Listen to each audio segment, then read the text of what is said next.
Heyo, welcome to Ch64 Chats, a monthly podcast with a rotating cast of Ch64 members that we have made into this community event. Later to be posted to the Ch64 YouTube and Spotify.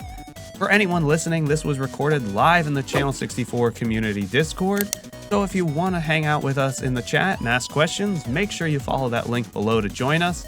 For those here, we are so glad you are. Due to it being Minecraft's 15th year anniversary, the topic for today is nostalgia. So make sure you get those questions ready in the stage chat to be addressed at the end of the pod. So, what have you been up to recently, Binish? Oh, well, as you can see, I've dressed up as Link for some very great reasons.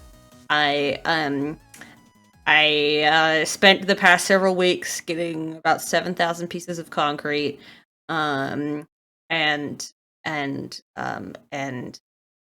building a building that's bigger than my hardcore base, and it's a nightmare. But I'm dressed up as Link, because I'm working on a Zelda build, as of late. Amazing. And Liv, what have you been up to? So, let's see. Yesterday, I think I spent the entire day editing a video that I said, I'm gonna take things chill. I'm not gonna do any crazy hardcore editing. It's just gonna be nice and simple. Well, that didn't happen. This is probably gonna be one of my craziest edited videos yet. Maybe? I mean, I don't wanna, set a bar, but it's going a lot crazier than I thought it would be. For my skin, I have dressed up as, well, not a skin that I've ever used in a video. I have so many skins, and it's really cool to see a timeline of how I've progressed in skin making. My first skin, though, it's downright awful. Then the first skin that I ever used in a video, it's too similar to my current skin, so I just went with, my first skin in this style of, the pastel, big-eyed, cutesy look. So that's kind of what I'm dressed up as today. Can vouch, by the way, her video looks really awesome right now. Stay tuned, it's pretty epic. And perhaps I should probably also describe it a little bit for the people who can't see. It's just a simple bluish gray shirt with a headband. It's so simple. It's like my normal skin without all the extra bits and bobs. There's something crazy about going into a video and taking all of the expectations off of it. And then immediately something inside your brain is like, well, if I don't have to, I want to. And then you just start doing crazy stuff. It's so weird and annoying how that works. Oh, it's the best. I love it. It's freeing and shackling. I think that's what Fever Dream was for you, too. Yes. There were no expectations. And in doing so, I was able to blow those lack of expectations away. We set the bar low and we hit so high. Yeah. So let's see. I have been working on finishing up my last video. A lot of real life changes lately. So I'm trying to take it easy on myself while also getting some things done. And then with that video done, there's been a lot of admin this week, and Loki has set up the one chunk challenge. And so I've dove into that head first. So that's been a lot of fun as well. I am wearing an Arrington exclusive skin. One of the first episodes I ever made was in the skin. It was kind of piratey, based off 20,000 Leagues Under the Sea. So with the Jules Verne references, that makes sense. Arrington's pirate collection. The Arrington pirate collection. Oh, I thought you were like, where's Waldo? No. Are you Wally Waldo? It's the salty sea dog. Bonjour. Oh. It's just the stripes, you look like a candy cane. Well, thank you. Leone, what have you been up to? Procrastinating university work, mainly. But in Minecraft, I have been working on finishing up some old projects and then getting ready to actually finally start the zoo and possibly hop back into content creation in the near future. But we'll see how that goes. For now, still on my break. And I'm just wearing my new skin. Which is gorgeous. New-ish skin, so. It is quite lovely. Thank you. Shout out to Bannon's Blocks for that one. Gotta share the love, always. Hello. And Jess? I'm Jess. Nice to meet you. I am wearing my Season 2 skin, which is my Jester skin with all the pretty colours when I was a lot more happier. Character-wise, not in real life. It's the oldest skin I have because I tend to delete stuff, much to Errington's disappointment. It's horrifying. What have I been doing in Minecraft? I'm doing my next episode. I'm doing a build which it's going to be the biggest build I've done this season. It'll probably be the biggest build I've done since the Wasp. So it's taking a lot longer than it perhaps should. But I'm very excited to show everyone when it finally gets finished. And Loki. Well, I made this this arcade. Which is beautiful. And also, Peep has been standing at that arcade since before we started filming. So They're a prop. We should probably give a bit of description for the people who can't see. Yes, Like, it's an arcade / casino, and there's casino-y sounds and arcade sounds, and it's full of casino games because it can't really make arcade games small enough to fit in a Minecraft arcade. So we've got a slot machine on the back, a couple double or nothing machines on the side wall, stat pokers where we're sitting, and there's a kind of a loot boxy, random shulker box, roll'em shulkers thing, which is from my first SMP, which is also the skin I'm wearing. It's from my first SMP Collusion MC. This is back when I hated how my eyes look on my skin, so I covered them up with goggles. Actually, I covered them up with it's the goggles from Star-Lord. he's not giving this thing enough credit, by the way. It is so epic. For the people who can't see anything, we've got colored shaders, and he's got spinning lights all over the place. The ceiling is Skulk and it glows. He's got neon flooring lights. There's all these really cool spray paint looking logos all over the place. It's decked out. It is so epic. It's so good. I'm sure that carpet is sticky as I walked in. Oh, for sure. That carpet pattern was awesome. Should have put like slime underneath the carpet just to make it slower to walk on.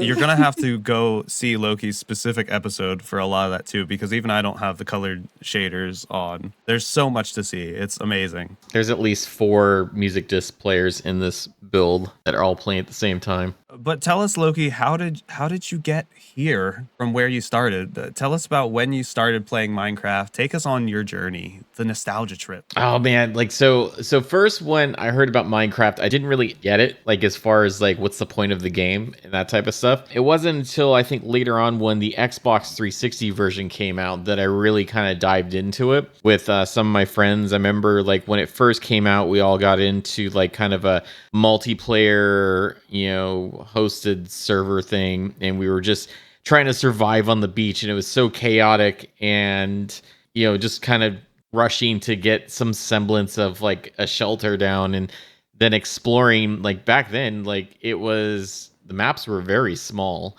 so you could explore the entire map relatively quickly. It was pretty cool. So from there, then of course went later on to host a SMP with some of my friends on our podcast, and we had an open kind of community server there, which unfortunately didn't get a lot of participation, but that was kind of my first Java community server type thing, which then eventually I think we spun it off into a creative server because no one wanted to do survival for whatever reason. Kind of sucked.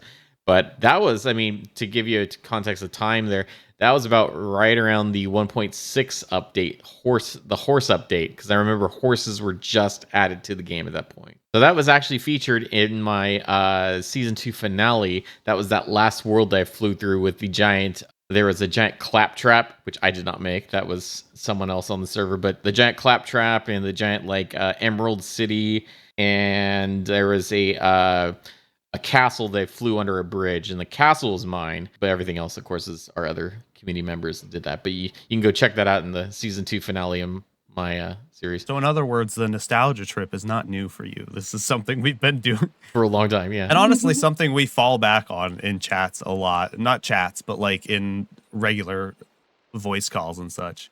But Jess, tell us about your journey. When did you start playing Minecraft? Well, imagine a very dark time hundreds of years ago. Before man discovered fire. I started playing Minecraft. I don't think I've ever told this story. I started playing Minecraft completely by accident. I was on my brand new phone. It was the first time I ever had a smartphone, and I was going through the App Store looking for games to play on it. And there was an app on there that said Minecraft, and I thought that looks cool. And I downloaded it, and it wasn't a game at all. All it was a very, very old version of the recipe book. Because this was sort of alpha time, so we're talking 2009, 2010, 2009. Yeah, so it was right at the beginning. So yeah, I was like, okay, so this isn't a game for my phone. It appears to be a game for the computer. So then I bought it then. And I've been playing it ever since. So yeah, completely by accident. That's a cool story. I was about to say, you heard it here first. Jess started mobile. What? It's funny though because of the way the game was set up. I got the game and I loaded it up and I'm like, I have no idea what to do. So the first place to go, YouTube, watch the videos, find out what this game is about, find out what I have to do. And then I got into sort of Yogscast and all of those cool early content creators for Minecraft. Yeah, and that's when it started. Did you use the mobile app? Oh, all the time. All the time. You had to, because literally there was nothing to sort of dictate what you should be doing. That was one of the things too that was nice about like the Xbox 360 version at the time was the built-in recipe book essentially, which was pretty great. I started with a recipe book as well. There was a lot of useful stuff there. It was so good. Leone, when did you start playing Minecraft? According to the quick Google search, it was around 2011 because my younger brother came up to me. We had these like little tablet things, and he told me, "Listen, he found this. He told me he found this really cool game. It's in demo version. I don't think we understood what that meant at the time. And it's Minecraft. It's Minecraft Pocket Edition demo, and you could do pretty much nothing. You couldn't even save the world, like you save the file of the world or anything like that. So we had to keep our tablets on to actually stay in the world. And there was almost nothing in the game, and the survival mode only had zombies. And so I would like build little wall houses, and that was about it until I discovered Minecraft YouTube only a few years later when I started watching like, the iconic Stampy Longhead or Stampy Longnose or Stampy Cat now. And then I actually learned that there's an entire like survival aspect to the game that I didn't know about before. And so my brother and I played on PlayStation 3, and then later on my mom got us the PC version, the Java version. And from about 2019, I've actually been playing the game properly. It wasn't until like 2019 that I started watching Pixel Riff's Minecraft Survival Guide when I actually learned how to play the game. Because before then I had no idea. I was just building cute things. I'm still just building cute things. This is what I love about chats, though. These are the things that like just don't come up when we're just hanging out as friends. And I never knew that you started on mobile. That's wild. It's crazy to think any one of us started on mobile and are where we are, Like, just shows you can play this game any way you like and start anywhere. Pretty much. Let's see. I started on the Xbox version. That would be like pre-college or in between college, and played there. I played with my brother a bit, but I really started playing more. It was about mid-college, and I started playing with Doc. Dr. Disappointment, as I've said previously, is one of my friends in real life. We worked together, and so we had a world where it must have been around 2014, something around there, maybe like the Bountiful Update, Combat, somewhere around there. Because I remember we used horses a lot. We had cobblestone slab roads everywhere. It was horrendous. And honestly, we could have used the Nether to travel, and I don't think we even did that. It was rough, but it was great. I remember I absolutely adored horses there. I used them for literally all my travel. I wish I used horses for travel more now, but in around 2018, that's probably about when I started playing Bedrock more. I picked that up and played that with my wife, with my kids. It was one where it was great because I could play it on my computer. They could play it on the Switch, on the Xbox. I think we have a copy of Minecraft for basically every console we have in the house, there's got to be at least 6 to 10 copies of Minecraft laying around here somewhere. It's insanity. All of the Minecraft. All the Minecraft. But we had a realm that we carried on, honestly, basically till 2020 when I started playing for content. I started content in late 2020 and never really looked back. I was pretty quick to look for an SMP and evolve through that. But Liv, when did you start playing Minecraft? Oh dear. It's a bit of a long story. I'll try to keep it short. It's one that I like to think about. I really like thinking about, the progression of what got me where I am today. Let me think. Well, I can remember Minecraft for the longest time. It's always been something that's kind of existed. To be honest, something that I kind of avoided because all I knew is that it was a fad. It was a video game and it was a fad, and I kind of like to avoid fads. I don't know. Can't really explain it. Just, it was popular, and that made me not interested in it until right before its second, maybe third resurgence. I remember it got really big again in like 2019. So it would have been 2018. My brother started getting into it. He was watching videos of people playing it on the family computer. I remember he was watching Unspeakable Gaming, and I was kind of always cautious about what he watched. I kind of unintentionally monitored over him. I didn't he was always into games. I was like, buddy, I don't know if you should be watching that stuff. But when I saw him watching Unspeakable Gaming, I was like, oh, this is hilarious. This is funny. It was like him and his friends playing hide and seek as chickens. I didn't understand any of it, but I just thought it was funny. So then I kind of, in my own time, started watching Unspeakable Gaming, which then led me into other content creators. Like, I watched Donnie Bobes for a while, and then YouTube was like, she's watching Minecraft. She likes Minecraft. We'll recommend her Log.zip and Stacy Plays and System Z. And I didn't even play the game. I just liked watching the videos. And then stuff for the 1.14 update started coming out, like with cats and the new villages. And I was like, this is cool. I kind of want to play this. So at the time, my brother had a Nintendo Switch. So I may or may not have borrowed it from time to time and played Minecraft from there. And then at some point, I started getting video recommendations for Hermitcraft. And I was obsessed. I don't know why, but that style of content was just so addicting. And then I thought, hey, I could do this. I want to make Minecraft videos too. So I just started playing. It was more practicing. I think I borrowed the family computer and got Minecraft onto that. It was terrible. The FPS, I was getting like 14 frames per second. But I did my best. I practiced building.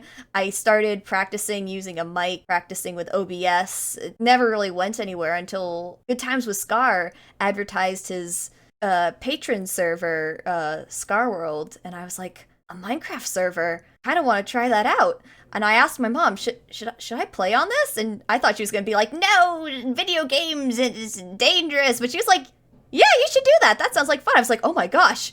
Okay then. So I joined Scar World and met a bunch of people and made a lot of friends and learned a lot of stuff. And then I got roped into Pleasant Junction from some of the members onto there, and then followed some people from Pleasant Junction onto Crossroads SMP, and then got picked up by you guys. So I'm sorry. That was a very, very long description of my journey. Haven't been playing it for as long as most of you guys. I think 2018 in a nutshell. I'm happy to be here. We have Mama Liv to thank for you being in content. Honestly. Thank you, Mama Liv. Mama Liv, but also like Brother Liv too, because I don't think without him watching those dang video games on the computer, I wouldn't be playing if I didn't have his Switch to borrow or yeah, him to monitor. Right. So it's all my family, kinda. Okay, but yeah, finish his turn. I'll shut up now. Hello, camera. So I started playing. So my dad back in 2016, 2017 used to watch Minecraft build time lapses to fall asleep, and that's how we got introduced to it. We would watch all these massive like fantasy castles and all these giant mountain temple builds to fall asleep, and then me and my sister found it on our Xbox 360.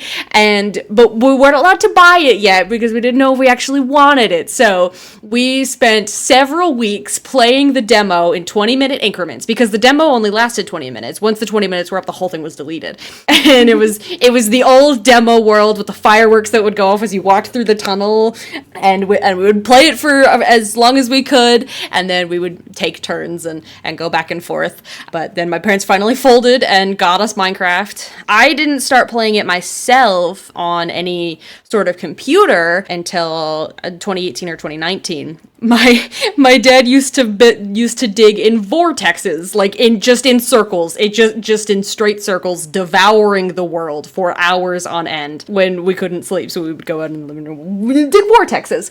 But we finally got it on my first laptop in 2017 or 2018, and I played it religiously until 2021 when I started streaming, and then 2022 I started making videos and such. Oh, and I'm here holding donuts in a Link costume. It's funny how life turns out. Yeah, I never thought I'd be here. But along each of those stories, you kind of get these times, you get these like parts of the gameplay that you remember that stick out. And along with that, I think a lot of us have a certain update that really plays to why you love the game and what you remember the most. For me, it was, I want to say, like the Village and Pillage update is probably the most pivotal, because that's when I was playing with my family. I was playing with my wife. It was a big deal to have that point of connection to, we had a village that we built way out on the outskirts of everything else. We actually used nether travel then, and we went so far away because we were so afraid of starting a raid close to our homes. So we built on a village that was already there, and each of us would build different styles of buildings. It was really a conglomeration of all kinds of things, and then we'd start raids there, and we would go back and forth fighting those raids. Like, honestly, it was such a great moment for both of us that I'd love to go back and touch on again, because it was great. Like, starting those raids and fighting them, and just it was awesome until you lost villagers and you had to go find them, or the raid party, the pillagers. It was rough. But leading on that, like with a favorite update being such a pivotal part of our journey, I want to know more about your favorite updates. So we'll start back the other way.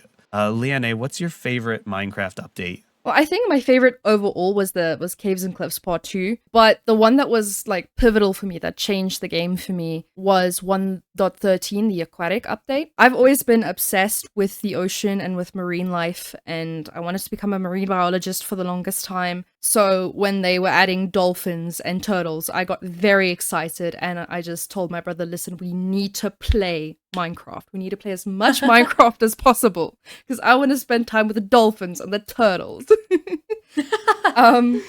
And that's when I really properly learned how to play the game, and my brother and I poured so many hours into that update, and it just kept growing from there. It's wild you pointing out how much animals have an impact on your favorite update, because knowing my little ones right now, like, I have no doubt that one of her favorite updates was the fox joining, because she absolutely adores the fox. But at the same time, now all the wolves have just been updated, and she is going hog wild over finding them all, and like making, getting all of her dogs and trying all of the different combinations of getting them all together. And it's really interesting hearing how that had such an impact on what your favorite update was as well. But next we'll go into seeing what Jess's favorite update was. It's funny, I have favorite updates for different things. So, like, purely content wise, I loved the Nether update because it added so many new blocks, which is great for building.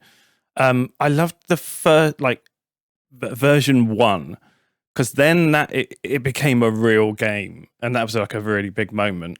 But my fondest update was the update that happened literally about a month into me joining Ch64, and it was the first time ever that I got to experience an update with friends, with other people. And the adventure. Yeah, I'm going to say that was the adventure. It was the first time we ever recorded together, wasn't it? To go look for new blocks.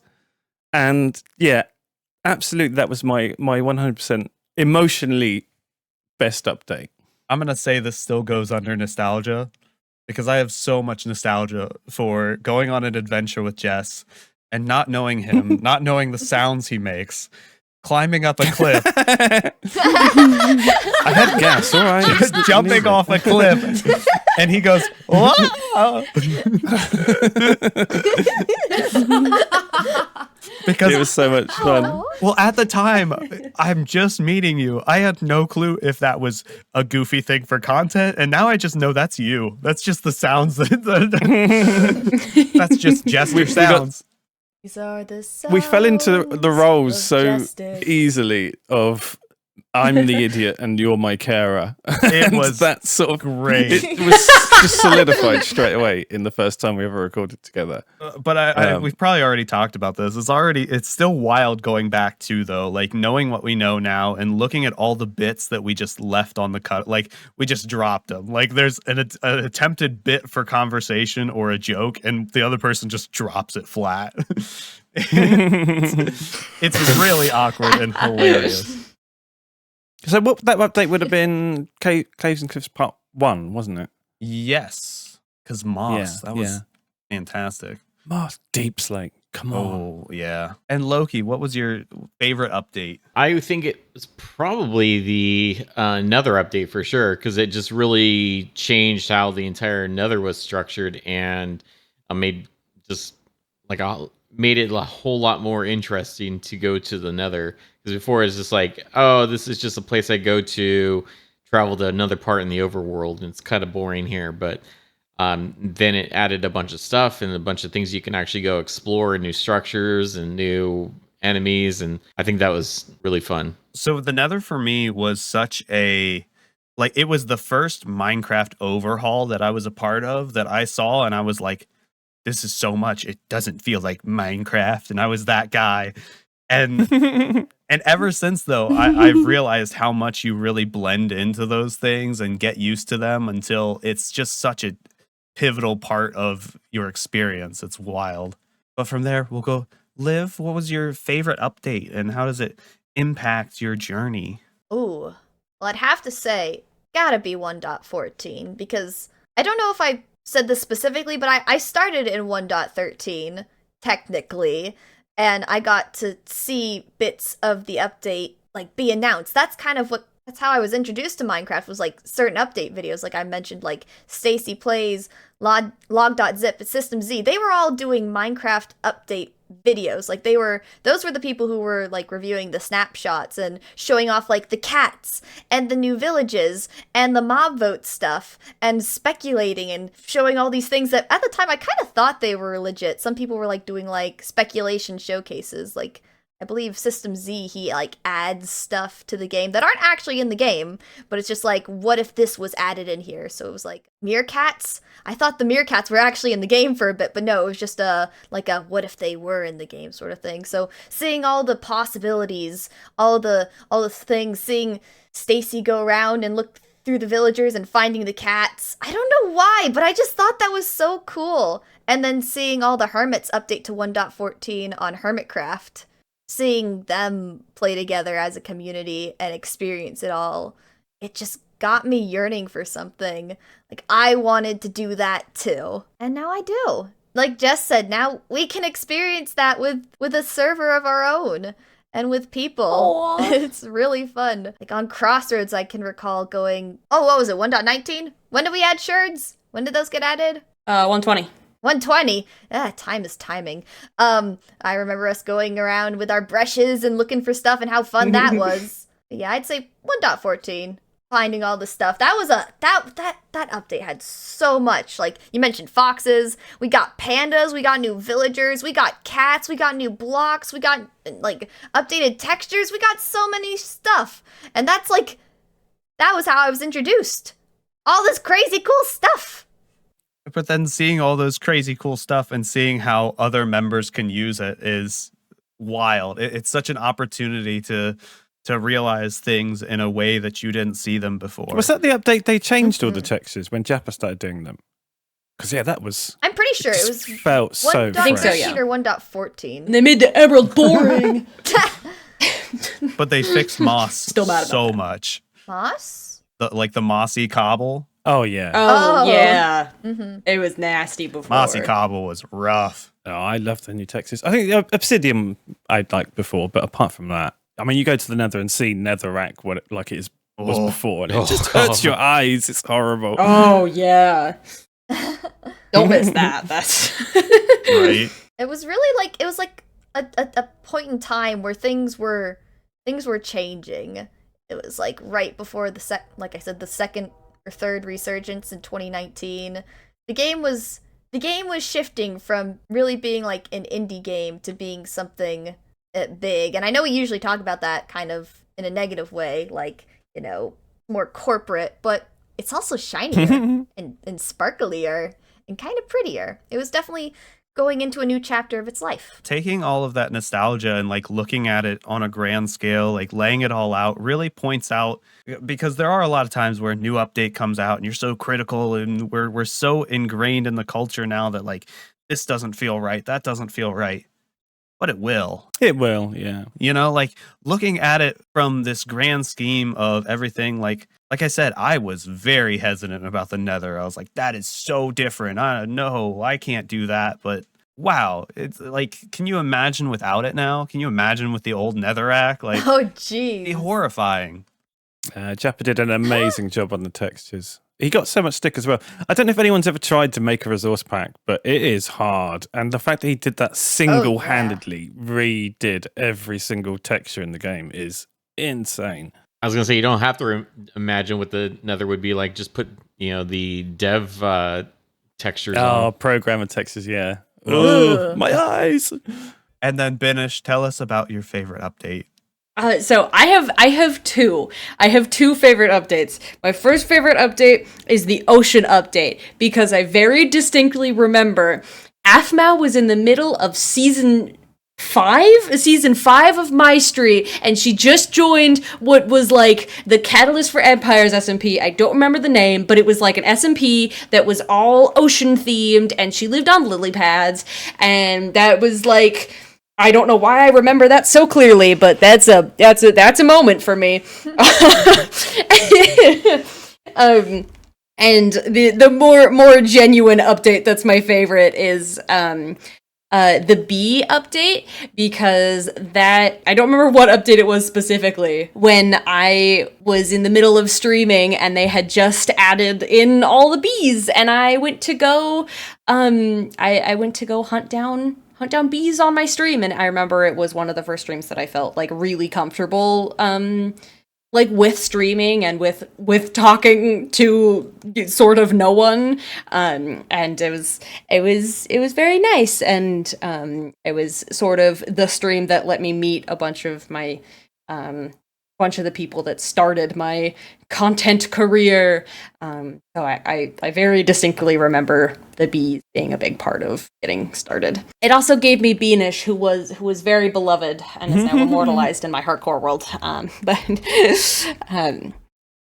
It came with a lot of memories. That was a huge bug fix update as well, wasn't it? I think that was when I first I think so, yeah. thought, right, my computer can run this now, because it always struggled before, and it's like, I have to have Optifine, I have to this, or it's not going to work. But after that, they fixed so much. But with all those bug fixes too, you know, there are also things that you think of as normal in the game that eventually get fixed or patched out or changed. And with that, are there any old features that you miss now? Oh, you know what they added recently? They added the ability to quick drop items. I don't know if we have it on the server, but wait. What does that mean? Oh, we don't have it. Wait, no, we do. Huh? What are you doing? Okay, Binish Look at is that. Throwing. I'm holding loads- Control Q, and you can drop all of your items at once. That's not what I wanted to do. That's been that way though for like the longest time. Yeah, it's been that way forever. Is that carpet or redstone? Yes. No, it hasn't. No, that's a new thing that they no. added, right? It's great though, because I learned stuff about the game that I've been playing since day dot, and I still find things that I didn't know you could do. My life is a lie. I have been wanting that for ages. This wasn't exactly a bug, but it was a temporary feature that I honestly miss a little bit. Not that much, but it's something I think about from time to time.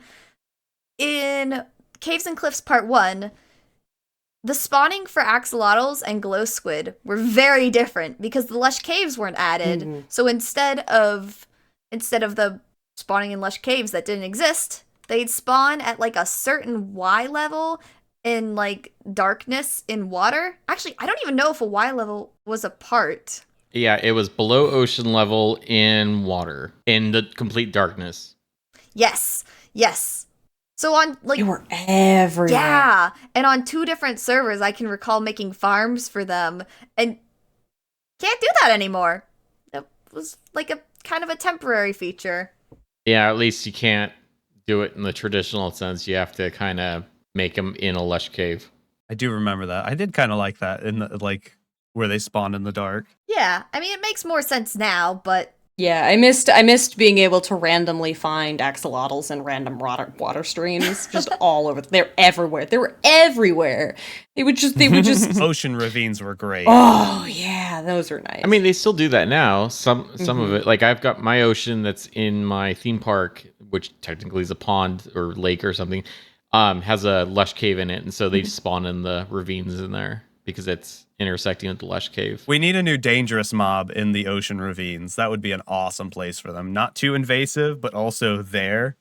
There's a mob in Subnautica that's like it's in Subnautica below zero, and it's like a plant that sits at the bottom of deep parts of the water, and it like whoop out and like grabs you. That would be super cool to put in like deeper parts of water. Absolutely. That'd be epic.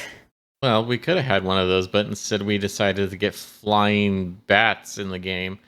I'm sorry, not bats, but Flat flaps. yeah, flap The flaps. phantom. We got flat flaps in the yeah. I don't mind the phantoms though. I mean, they're avoidable. I don't mind them either. Mhm. I think they're cool. I think they feel a part of the sort of natural progression, but that might just be because that's when I started playing the game properly, watching Pixarist.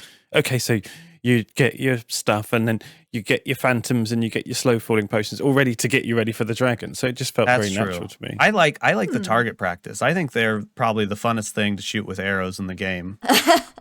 oh yeah. I think the thing I miss that's different is the combat. I like the quick swingy. I think it makes combat more exciting. The spammy. Having a cooldown is just yeah, I like it more because the cooldown now, it just slows everything down. It's less sort of reactive. I know it kind of needs a balance. Supposedly, it's more strategic though. Kind of. You have to like time your hits and get the right angle and do whatever. Versus the old way was just clicky press. Yeah, Go, I go, think go, it go, go, needs go. something in between, which I thought we were going to get not long ago, but we didn't. Also, saturation. I liked being able to eat and then heal, and that be it. But that's just me. Since it hasn't been mentioned yet, I'll tell you one that I do miss the old feature for, and that's the old way of upgrading diamond armor into netherite. I think the upgrade templates are stupid, and I hate them. And it is just it's one of those. Hey, let's make the game grindier. That's more content. Grind equals content. So like, I'm fine the trims being that way, but the upgrade templates are just dumb. They're like, well, we needed another thing for diamonds to be used for. Was anybody asking for that? No. I respect your position, but I was asking. I think at a certain point, other than where we're on a server where diamonds are used for currency, I think on single player, diamonds lose value really fast. And like when you're just mining for diamonds all the time, eventually it's just something to sit somewhere. And I like the idea that like they have more uses personally. So That's fair. that's fair. But I see both sides. I can see you're passionate, and I respect that. if I can go back to the combat comment though, Ben, when Jess is getting attacked, Jess specifically, what do you think Jess does when he's getting attacked? Spammy, click, Yeah, click, because click, if you can't just picture that in your head of Jess freaking out, spamming. I can't even fault him for that. I do the exact same thing, and then I'm like, why didn't I win that? It makes sense though. Because I don't know how to play the game. I'm swinging my axe at you, so if I keep doing it, it's gonna hurt you quicker. Yeah. It's just It's math. logic. No, a combat update would be great though. I thought it was coming. I loved because there was rumors that we were going to have like you could use a hoe as a weapon and it would have extra reach and stuff like that. I think that'd be really cool. So I think they need to look at that. I feel like, well, that and stackable potions, I mean, that might not be off the table. It might just be on the edge or in a corner somewhere, but 'cause that would be great. I mean, especially in the early game when you don't have a lot of weapons. But I don't know. That's another question in itself. Like, does anybody remember specifically like their first night in survival or like that early part of the game? Oh, I have a very, very stupid story. The first night that me and my sister bought Minecraft, I dug down underground in like the corner of a mountain and just started digging down, and then I could not find my way up. I wanted to get out of the way for nighttime, and then when I was sure that the night was up, I started digging back up because I couldn't find like my original tunnel and I was really lost, and I just kept digging up and I could not get out. And then my pickaxe broke and I couldn't make another one, and I was just stuck somewhere in a mountain and I had no idea where, and I logged out and deleted the world because I did not know what to do. And my first ever night on Minecraft was getting trapped in a mountain. But you learned exactly what not to do the next time. Yes, I've learned. I've come so far. I can remember being absolutely terrified of Enderman. I was playing with my brother with a Switch. It was hooked up to the TV, and we were doing multiplayer. And I can remember him showing me the Enderman, and I knew kind of what Endermen were, but I knew you didn't look at them. And he was like, "Look, Liv, look at the Enderman. Look at him. Like, he's fine. It's fine. It's all fine." And I was like, "No, not the big scary guy. No." And I think at one point here, I looked at it and it's running after us, and I was scared out of my mind. Those things are terrifying. They're so loud. Absolutely horrendous. I don't remember anything else about that, just the Enderman and how creepy it was. No, I definitely remember how scary Endermen were early on. And then just the dragon fight in general. And I remember getting all my diamond armor and stuff ready. And then you'd go in to fight the dragon, but then there was no way to get your diamond armor out if you didn't win. And so I very quickly was like, this is not for me, and I did not go to the end for a very long time. And now we beat them up like piñatas. Yeah, on tiny horses. We really do. My first time ever killing an ender dragon was on my current hardcore world that I still have. It was my first time ever actually killing an ender dragon without cheats or without being in creative or whatever. It was the first time I've ever killed an ender dragon, and I was so terrified, and I took a billion screenshots when I did it because I was like, oh my gosh, I did it! That's crazy. And then like 2 years later, I killed 20 in a row. So it's lost its impact. So it's such a mix, and it's something to keep in mind too, though, because there are a lot of times where it's like, I really wish the dragon fight was harder. But then you think back to those times where you didn't know how easy it was, and it was really hard. So maybe like scaling as you go. But if you could go back and play Minecraft with no memory of what the game is, what would you do? I wouldn't beat the Ender Dragon. Like, that would be so cool. Yeah. Like it would be so cool to experience everything all over again, and the nightmare of Enderman and the nightmare of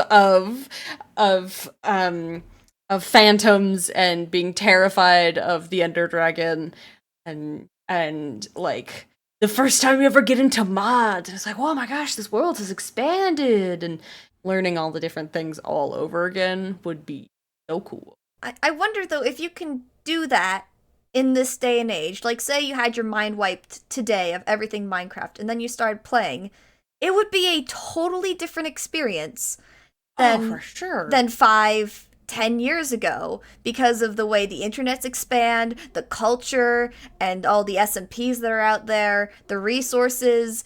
It's completely different. It would be a completely experience today than forever ago. Mm-hmm. There's so much more that you can Google now. Oh yeah.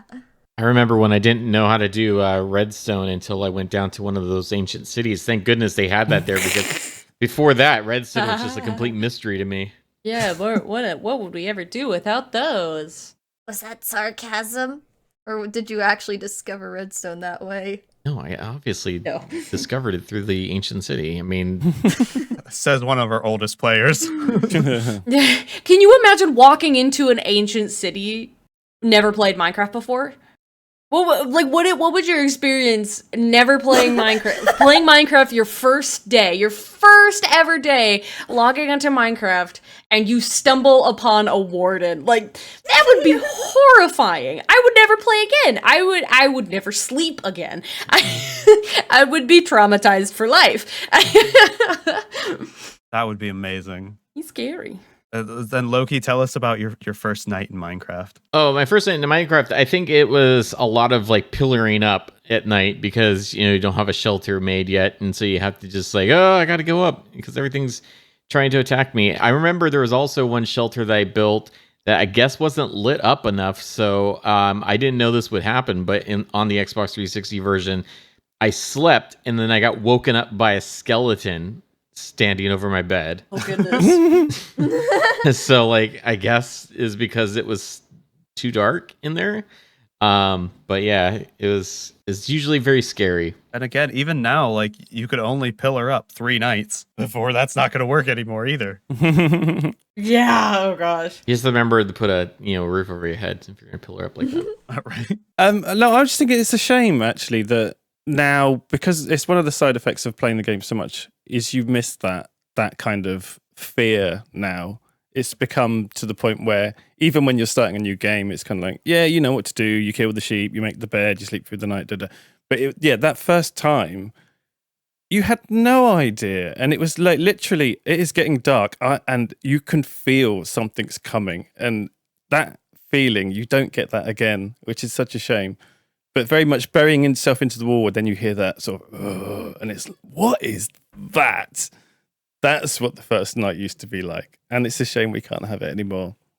I really miss it. I would argue the best I get there is when you're mining or like just swimming around in the ocean and it just plays those ambient scary noises just cause. Just because, yeah. Horrifying. Thanks, Minecraft. Why? I miss the music as well. I never play with music on anymore. Yeah. Oh yeah, that's one of the problems of being a content creator. Yeah, you're just sort of ambling through the countryside and suddenly this beautiful piano music comes in and it was so atmospheric and we don't get any of that anymore. It's like, oh. I imagine if we played as Martin Smartin plays the game, we'd all be a lot more scared. Oh, yeah. Absolutely. Absolutely. Yeah, when it goes for Minecraft yelling, Martin is top of the charts there. He is king. But Ben had a very good question as well about what prompted you to find an SMP, or what was your first SMP experience? I think we'll kind of cap that off as our last question for this episode, and then go into viewers' questions. Should I start with a Ch64 take? Yeah. Straight from the horse's mouth. Straight from the horse's mouth. I'm sure we've told this story a million times, so I'll try to be quick. But my first SMP was blank. I won't tell you the name. You can look it up if you want. But it was unpleasant. I met Atomic Dave there. I met Low Res Bones, Mellington City, who is now just Melly, and plenty of others. We had a great time while it lasted, but eventually what it amounted to was, it felt very much like a friend server, like a very cliquey group, and if you weren't in the group, you were just kind of there.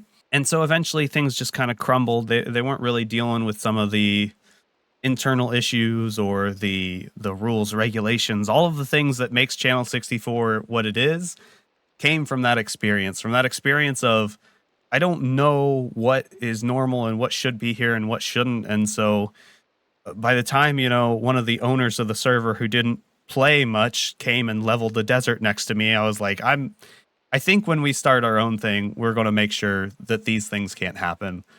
And so that's why the background of Channel 64 is so heavily ingrained in rules and regulations. And while it sounds really uppity and annoying, what it really amounts to is a safe community that knows the boundaries, that knows what they signed up for, and are all here for the same purpose. And that's what I absolutely love about Channel 64. And sorry, I'm always on the rant, always on the spiel, but Oh yeah. that's what I love about the game, because there's so many opportunities out there to play with other people, and they're across the spectrum. You know, a lot of them you can find the most amazing friends, and other ones you can find a bad experience, and it's such a mix of wanting to make sure the community is the best that it can be. Here. Yeah, sorry, a little too formal probably, but who else wants to speak on their first SMP experience? I was very dumb and used to troll through Reddit and be like, "Hey, I'm a child. I'm 12 and I need servers to play on." Don't do that, by the way. Don't do that. That's a bad idea. That's a very bad idea. PSA: don't find random servers on Twitter. That's how, or on Reddit. That's how you get doxxed. But those were my first servers. Was playing with random people on random servers.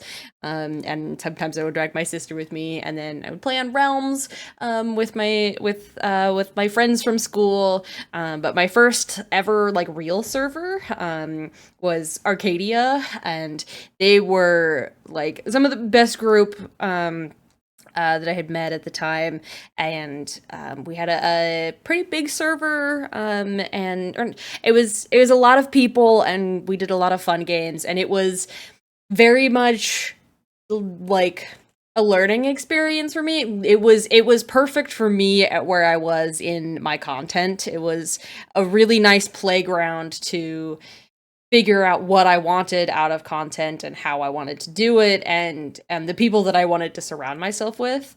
And we did a couple of events, and things fell through, and I ended up here. And like this has been another huge step in content journey, and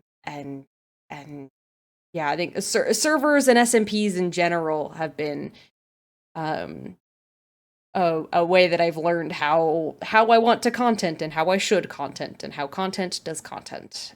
It's been very Absolutely. meaningful. And if I can take an opportunity to admin all over this, in regards to finding safe places to play, though, there are now a lot of great resources for that. So one of our friends has created findmcserver.com, an amazing place where you can find those without surfing Reddit to find safe communities to play. And that's for anybody, content creator or not. Or if you are a content creator, there are Discords out there like MC Collab, where you can find other content creators and meet with them and get to know where you're looking for. There are so many amazing resources out there. And again, we're coming from a game that originally you had to look up the rules online, and now we're at the point where, you know, everything is out there. Like it really stems from having that information online and rolling into where we're at now. But from there, let's keep on rolling with other SMPs and where everybody began. Is there anybody that began on Channel 64 SMP? Not necessarily here, is there? No. I don't think No. so. Yeah. Bummer. That would have been a great. Kind of. What's your kind of It's story? Oh. Well, I joined. I was always very anxious, and I didn't want to play multiplayer anything. And then Knights of the Old Republic, the MMO, came out, and it was the first time I ever spoke to other people online, and it was kind of like, okay, this isn't too bad. Met a really nice group of people. But the first SMP then I joined was Chimney Swift's Patreon server. And I mean, on top of the resource, Patreon servers are always a really good place to go, because you can go to the one of your favorite, YouTube creator, and they tend to be quite well run. I picked Chimney Swift server because he was on Source Block, which was kind of like a Hermitcraft type YouTube series run by Vintage Beef, a bit like Hermitcraft. So yeah, I joined there, and I didn't make content, but it was the first time I actually sort of played the game with other people. And then towards the end, I started to do just little time lapse videos, which is where you saw me, and then joined Channel 64. But yeah, Patreon servers I think are a really good thing to start. I think Liv, you started on a Patreon server as well, didn't you? Scarworld, baby! Which, I don't know if Martin started there. Martin may have also, Martin may have been from other stuff, but Martin's also on there. Yeah, I started on Scarworld in 2020. In August, technically. They were starting their season 2. I went in blind. I'd never done a SMP before then. And also, my internet was garbage. So, top that off with, that was that season got a huge wave of new people, so it was struggling to keep up with everybody, but I was having a blast looking around and seeing other players in a world when you haven't seen that before other than like a sibling. Really cool thinking all these people are all here all at the same time to play this game called Minecraft. I kind of kept to myself, to be honest. I didn't really talk to many people. I kind of avoided Discord, voice chats. I just kind of hung around and did my own thing. I built builds, showed it off to people when I could, and somehow got picked up by another server through that. I don't know. It's crazy where you can start. You don't have to start on a server like Ch64. You don't have to start like, I was about to say big. I guess we're kind of. You don't have to start super professional. You can start through a patron server. Or a friend's server. You don't have to go big. It is nice, though, joining a multiplayer server for the first time. And then you get someone go, hey, your build's really good. And it's like, no one's ever said that to me before because all my builds have been kept to myself. And that can really sort of G you on to improve, get better, to get that feeling again when someone says, hey, that's really cool. Absolutely. And then be able to share those back and forth and learn from each build. It's amazing. And then Loki, where did you start SMP wise? SMP wise, I started on Collusion MC, so I don't really count the first SMP or multiplayer server that we kind of set up for our Orange Lounge thing. I don't really count that because it was more of no one really played on it. But yeah, Collusion MC was like the first actual SMP I started on. It was supposed to be a content creator server, but there was like 4 people making content and they all stopped immediately when I logged in. So that was unfortunate. So I was the only content creator on that SMP, but you know, we had a good time. Did lots of stuff. They kind of, you know, stole everything from Hermitcraft Season 7. You know, they did the mayoral race, they did road building, they did, you know, the shopping district on the Mushroom Island. You had to buy plots for diamond blocks. You know, literally everything that Hermitcraft did, they did over there. And then we had Tango on, and that was fun, and that made it all the better. But I had a good time. Yeah, it was fun to like actually be able to build something there, and you know, I went through the full season, you know, just with a theme in mind. I wanted it to be unique so that, you know, it wouldn't be something like, oh, hey, you're building a castle. So I did Lego Ninjago, and I built the Lego Ninjago city, so kind of like a junk punk type thing. And yeah, it was pretty cool. And then I tried to do something similar, was it last season, with the whole Mega Man builds, because no one has done that before. So I thought that would be, you know, a cool thing to do. Then of course, in between that was Nerdcraft, and I did, you know, steampunk, but everyone's done steampunk, so There's such amazing builds there too. But from there, let's see. So I try to ask this at the end of every podcast, and it might be a little shoehorned in here, but what does this mean for Channel 64? And basically kind of wrapping everything back into why we're here, because I want the podcast to be, while helpful in a general sense, also kind of Channel 64 centric. It's what we have that's specific to us, is our experience and our friendships. And so, I mean, honestly, it boils back to we have all shapes and kinds. We have people from all over, from all different backgrounds and different play styles, personalities, and histories with the game. And so taking those and integrating them together with other players, and it really opens up so many unique avenues for playing the game and making content. It's amazing, and it's wild. We've got people that started from Xbox, PlayStation, Mobile phone, yeah. mobile, Bedrock, and Switch. and started a year ago, 2 years ago, 10 years ago, and yet all come together in this I don't know, melting pot of what is Channel 64, and this blending of personalities that really makes us what we are, and it's amazing. But from there, let's roll straight into some community questions. So Rusty, or as it's in our Discord now, Rustic Pirate, Rustic Dragon, if you're looking for him on YouTube, says, what's the last time you found a feature in Minecraft that you didn't know about before? The last time you were surprised in game? Today with the inventory drop thing. Probably a week or two ago. No, maybe a few weeks ago. I found out that when you press tab, and if you see somebody without their hat layer on, that means that they're far away. But if they've got their hat layer on, then that means that they're like, I guess like a 200 block radius or something like that. I didn't know that at all. I just thought YouTube was, or not YouTube, Minecraft was being laggy. Yeah, I think I found that out from the Anortha people. So if you see all of us, we've got our hat layers on when we press tab, but if we were to like fly off the island, then our hat layer would disappear. So I wouldn't have my headband on. Jess, probably your hat would probably be a bit wonky. People wouldn't have their glasses. Wouldn't have any bells. Yeah.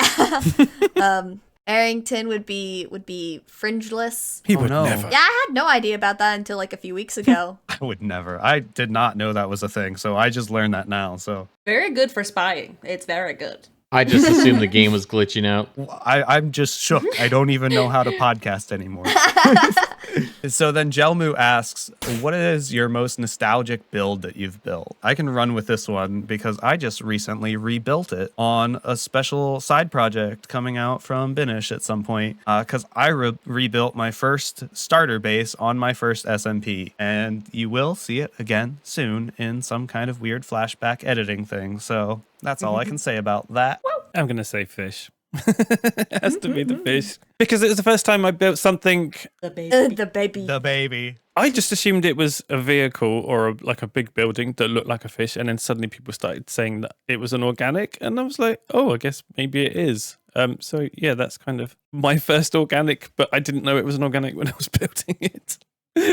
Sounds nuts. But yeah, always the fish. There's no way I can pick one. There's too many. Mine would be my first mega build, which was my mushroom library. I would rebuild it 1,000 different ways today, but it was the first mega build that I ever did. Very stupidly, and it took so much longer than it ever should have. But it's still in my same world, and I love it. It's either that or when I was like 12, I built a set of houses built out of diamond blocks, emerald blocks, and gold blocks. Just exclusively those blocks and nothing else. It was like one house for each block, and I was really attached to those houses. Oh. I would say probably, I mean, just because it's my background on my computer right now, I would say probably the octopus from last season, the giant octopus. I think that was the first just massive build that Loki ever built kind of in front of us, and we were like, what are you doing? It was insanity. I haven't built much this season at all, like honestly. Not much, yeah. Yeah, not much at all. Definitely not much. Definitely not a giant robot. He'd never build a giant robot. That'd be crazy.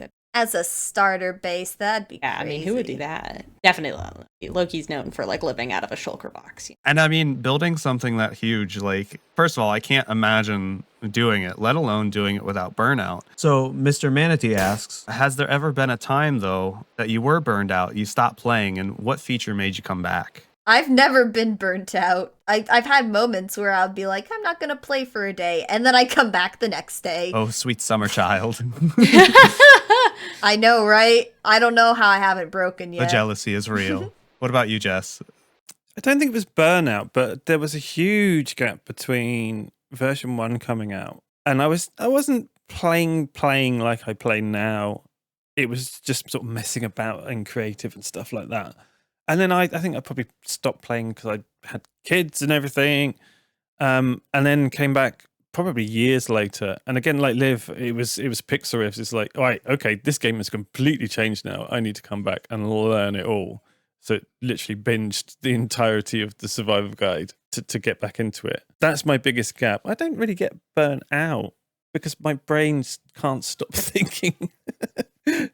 There's always something, an idea or a build or a mod or something that just keeps me going. I've definitely had burnout in small bouts, and a lot of it boils back to, taking it easy on content creation or something like that. Any of my bigger times were much more in line with real life circumstances and such. But honestly, if we're coming back to just like recently and smaller bouts of burnout, it's probably all just you guys, like if I'm feeling burnout and stuff, then maybe I just haven't been in the right chat with the right people for a while. Like sometimes it's just chilling and getting back in that groove. I've taken days off and been like, I'm not going to do any Minecraft. And then I'm a lot worse off than I started. Or I'm like, well, I don't know if I want to be in this chat. And then I'll hop in the chat and have the best night ever and be like, I'm so excited to just hang out with you all and play the game again. Seeing what other people are doing can really keep you going as well. Absolutely. There's so many amazing opportunities to see a friend's build and be like, I want to build onto that, or I want to add something at this base. And it's so much fun. And I love having the group that we do that's so open to that, or just generally setting up the opportunities. Like building Fallout this season, even though it was exploded, was a lot of fun. I'm so excited for the One Chunk Challenge. I've got lots of Moodles locations popping up at people's bases. I haven't been burnt out in a while. Whenever I start getting like upset with Minecraft, like it stops doing what I want and I can't get something to work or whatever, usually I will try to go to bed, or I'll take like a day or two, and then it's always when I need to be doing something else, I'll get an idea for something that I'm really obsessed with and I'm really, really excited about. And I get that that I need to do this right now, like intense, like almost like panic feeling, like I need to get this. This is such a cool idea. I need to do it right now. and that always it gets me back into into playing. Those moments always happen when you go back to work. I don't know Right, what to do. yeah, the As second soon you as you can't walk work into on the work, cool it's your brain stuff. goes, you could do this, and this. It's like, no. Don't you want to go do the things now? I know you didn't want to edit at all for the last 2 days, but now that you're at work, you wanna go edit a video? You want to be productive? You want to go make content? I want to do anything but what I'm doing right now. Congratulations, have inspiration. That's probably the best thing about my new job too, is having not being home where I can go do other things like dishes or whatever. Like I've got that free time where I have literally nothing other to do than to just sit there and wait for the next thing to do, which means I've got a pad of paper and all of my ideas, and I can get back to the freedom of just thinking of what do I want to build next. And recently I drew what I'm going to build for this episode for the first time in a long while, and that is definitely inspiring. I think that's where I find my most that's my build. There's a lot of times where it's inspired by something else I saw or somebody else's build, or lately I'm doing the dredge style. So on some level I'm converting a non-Minecraft thing into a Minecraft thing, but just being able to take a drawing and convert it myself is fantastic. Yeah, I mean, I think that is the end of our questions in the community. I think this might be a great time to go ahead and wrap up anyways. So I think that's all the time we have for today. A reminder for anyone watching on YouTube, this was recorded live in the Ch64 community Discord. So if you want to hang out with us in the future and ask questions, make sure you follow that link below to join us. We'll see you next time. Love you, bye. Love you, bye. Love you, bye. Due to it being in Minecraft's 10-year anniversary. Oh, wow. I stumbled over that because I did not type that. Due to it being Minecraft's 10-year anniversary, 15th. The topic for today is nostalgia. 15th. 15th anniversary. Who wrote that? I didn't Sorry, write that. I wrote that. Jess. You really, I forgot how you many gotta years warn it me. was, and then just did a Google search because you said to do Google search. You gotta warn me when you're changing the the bit that I just Damn. ramble through. All right.